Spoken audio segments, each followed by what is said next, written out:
اعوذ باللہ من الشیطان الرجیم بسم اللہ الرحمن الرحیم۔ میں آپ سب سے بات کرنا چاہ رہا تھا آج آپ کے سامنے جو اس وقت ملک کے حالات ہیں، جو جبر و فسطائیت کا نظام قائم ہے۔ پہلے اسکرپٹ یہ ہوتا تھا کہ تحریک انصاف کے لوگوں کو پکڑا جاتا تھا، جیل میں ڈال دیا جاتا تھا، اور جیل سے وہ نمودار ہوتے تھے کسی بھی پریس کلب کے اندر 9 مئی کی مذمت کرتے تھے، جس کی مذمت پورا پاکستان ویسے بھی کرتا ہے، جس کی مذمت تمام پولیٹیکل پارٹی باشمول تحریک انصاف نے ہمیشہ کی اور کرتی رہے گی، جس کی ایز اے پاکستانی ہم سب نے مذمت کی۔ اور چیئرمین عمران خان کیونکہ وہ 9 مئی والے دن جیل کے اندر تھے، جب انہیں کورٹ میں پیش کیا گیا تو انہوں نے بھی اس کی مذمت کی جب ان کو ان کا پتہ چلا، تو اس کے بعد ان کے نہ کردہ گناہوں کی ان کو معافی مل جاتی تھی، اور وہ یا تو انہیں نئی پارٹی بنا لیتے تھے یا گھر جا کے بیٹھ جاتے تھے۔ اس وقت جو اب ٹرینڈ چینج ہوا ہے، طریقہ کا اسکرپٹ چینج کیا گیا ہے، اس میں اب تحریک انصاف کے لوگوں کو پکڑ کے جیل میں نہیں ڈالا جاتا، تحریک انصاف کے لوگوں کو اغوا کر لیا جاتا ہے، ابڈکٹ کر لیا جاتا ہے۔ عثمان ڈار صاحب، فاروق حبیب صاحب، صداقت عباسی صاحب، شیخ رشید صاحب، یہ سب وہ ہیں جن کو ابڈکٹ کیا گیا۔ 3 دن پہلے عثمان ڈار صاحب، جو 4 ہفتے پہلے کراچی سے ابڈکٹ کیا گیا تھا، ان کی والدہ، ان کے بھائیوں کے بیان آپ کے ریکارڈ کے اوپر موجود ہیں۔ سندھ ہائی کورٹ کے اندر ان کی پٹیشن داخل ہے کہ ان کو اغوا کر لیا گیا ہے، ابڈکٹ کر لیا گیا ہے، ان کو برآمد کرایا جائے۔ تو وہ ایک لاہور میں ایک اینکر کے گھر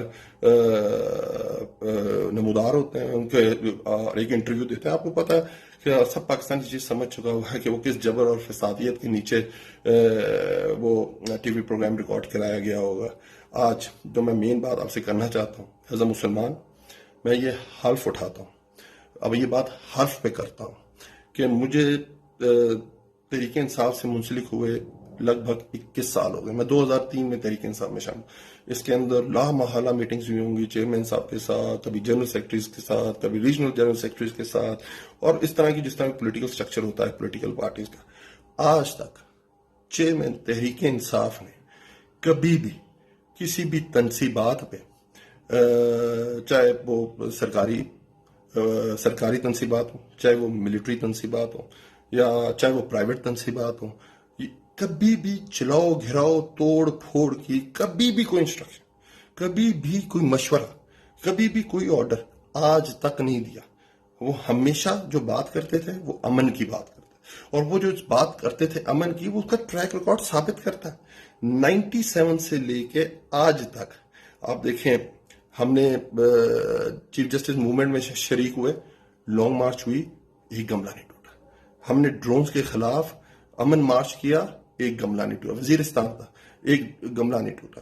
ہم نے اس کے بعد دوبارہ پاناما کے اوپر لانگ مارچ کیا، ایک گملہ نہیں ٹوٹا۔ ابھی ریسنٹلی ہم نے جو لانگ مارچ کیا تھا، اور آپ کے سامنے وہ بڑا ایک ٹینس سچویشن آ گئی تھی، تو خان صاحب نے وہاں سے اسلام آباد سے واپس چلے گئے تھے۔ جب وہ اسلام آباد پہنچے تو وہاں سے واپس چلے گئے تھے۔ انہوں نے کہا تھا کہ ہم نے کوئی ٹکراؤ کی سیاست نہیں کرنی، ہم نے تشدد کی سیاست نہیں کرنی، ہم تحریک انصاف اور ریاستی اداروں کو آمنے سامنے کھڑا نہیں کر سکتے، اور ہمیشہ امن کی بات کرنے والی بات کی عمران خان صاحب نے۔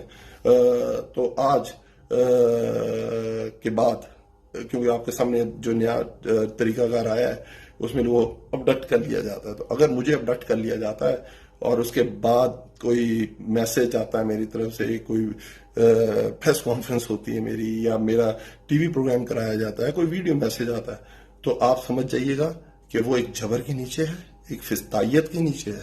میں کل بھی تحریک انصاف میں تھا، میں آج بھی تحریک انصاف میں ہوں، میں کل بھی تحریک انصاف میں ہوں۔ ہم پاکستان کو آگے لے جانا چاہتے ہیں، ہم پاکستان کے مسائل ختم کرنا چاہتے ہیں۔ آئیں مل کے ہمارا ساتھ دیں، اور انشاءاللہ تعالی وہ دن قریب ہے جب خان صاحب عزت کے ساتھ باہر آئیں گے اور ہم ایک نیا پاکستان حاصل کریں گے۔ بہت بہت شکریہ۔